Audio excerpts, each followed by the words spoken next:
അടുത്തത് കൗച്ചിങ്ങിന്റെ ഒരു വേരിയേഷൻ ആയിട്ടുള്ള ഓവർ കൗച്ചിങ് എന്ന സ്റ്റിച്ചാണ്.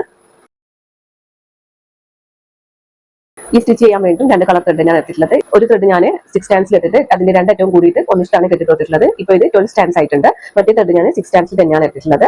ഈ 12 സ്റ്റാൻഡ്സിൽ വരുന്ന ത്രെഡ് അടിയിൽ പോകും. അതിനെ ഓവർലാപ്പ് ചെയ്തിട്ടാണ് ഈ 6 സ്റ്റാൻഡ്സിലുള്ള ത്രെഡ് നമ്മൾ സ്റ്റിച്ച് ചെയ്യേണ്ടത്. നേരത്തെ നമ്മൾ കൗച്ചിങ് സ്റ്റിച്ച് ചെയ്ത പോലെ തന്നെ ഡിസൈൻ അനുസരിച്ച് അടിയിലെ ത്രെഡ് മൂവ് ചെയ്ത് കൊടുക്കണം. ഈ അടിയിലെ ത്രെഡിനെ ഫുൾ ആയിട്ട് കവർ ചെയ്യുന്ന വിധത്തിലാണ് രണ്ടാമത്തെ സ്റ്റിച്ച് ചെയ്യേണ്ടത്. നമ്മൾ സ്റ്റിച്ച് ചെയ്ത് കഴിഞ്ഞാൽ അടിയിലെ ത്രെഡ് ഒട്ടും പുറത്തേക്ക് കാണരുത്. അതുകൊണ്ട് തന്നെ അടിയിലെ ത്രെഡ് നമുക്ക് വേണമെങ്കിൽ സെയിം കളർ എടുക്കാം. നിങ്ങൾക്ക് മനസ്സിലാവാൻ വേണ്ടിയിട്ടാണ് ഞാൻ 2 കളർ എടുത്തിട്ടുള്ളത്.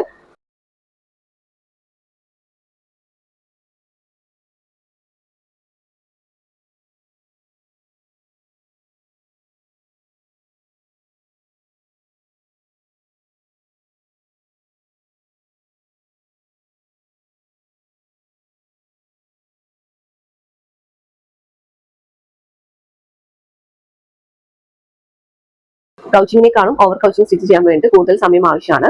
അതുകൊണ്ട് തന്നെ ഓവർ കൗച്ചിങ് ചെയ്യുന്ന സമയത്ത് ഫ്ലവർ ഡിസൈൻസ് ചെയ്യുന്നതിന് പകരം എന്തെങ്കിലും ജോമെട്രിക് ഡിസൈൻസോ അല്ലെങ്കിൽ ഒരു സ്റ്റാറിന്റെ ഒക്കെ ഡിസൈൻസ് വച്ചിട്ട് അതിന് ചുറ്റും ഓവർ കൗച്ചിങ് ചെയ്തെടുക്കുന്നതായിരിക്കും നല്ലത്. ഇതുപോലെ സ്റ്റിച്ചും നമ്മൾ പില്ലോ കേസിലും ബെഡ്ഷീറ്റിലും അതുപോലെ കുഷൻ കവറിലൊക്കെ ചെയ്താൽ നല്ല ഭംഗിയായിരിക്കും.